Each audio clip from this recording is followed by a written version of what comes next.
In today's video, we're discussing everything step-up and step-down rings. We will be discussing the differences between the old and new models and how to use them with our filters and lenses. To attach the filter to your iPhone, you will first need a SANDMARC case. Each one will look different based on what model you order. Then you'll need our step-up ring, purchased separately. Simply attach the step-up ring to either the standard lens or the telephoto lens on your iPhone. You twist the step-up ring to the threading of the mounting of the case till it's even and secure. Then take your filter and simply attach it to the step-up ring by threading it together securely. Do not screw the filter on too tight, for it could be difficult to unscrew later.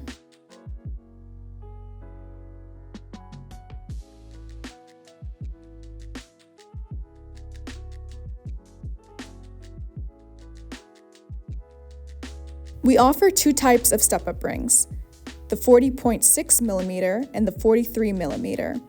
While they look similar, it is very important to choose the proper size to fit your filter. In the newest round of production, we changed our lenses to an inside diameter of 43mm from the original 40.6. We did this to ensure the newest iPhone model camera could be easily covered. To figure out what size step-up ring you need, just grab a ruler and measure the diameter at the back of the filter. Make sure to measure the widest part of the diameter, like this. Here we have the 40.6mm filter. And now if we do the same process over here, we have the 43mm. If you get too big of a step-up ring, your filter will not thread, and vice versa.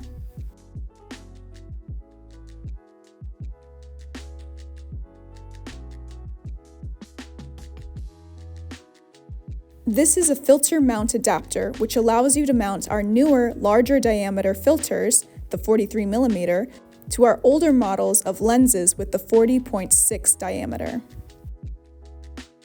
All you have to do is attach your lens to the case and then screw the step-down ring to the top of the lens like this. Simply twist the step-down ring to the threading of the lens and then screw the filter onto the ring. Again, do not screw on too tight, for it could be difficult to unscrew later. When disassembling the filter from the step-down ring, twist off from the lens and then unscrew one from the other, using your thumb to brace the step-down ring while you twist the filter off. And that's it! If you have any questions, feel free to write us below in the comments section. We hope you enjoyed this video and make sure to subscribe so not to miss videos like this. Thanks again, and happy shooting!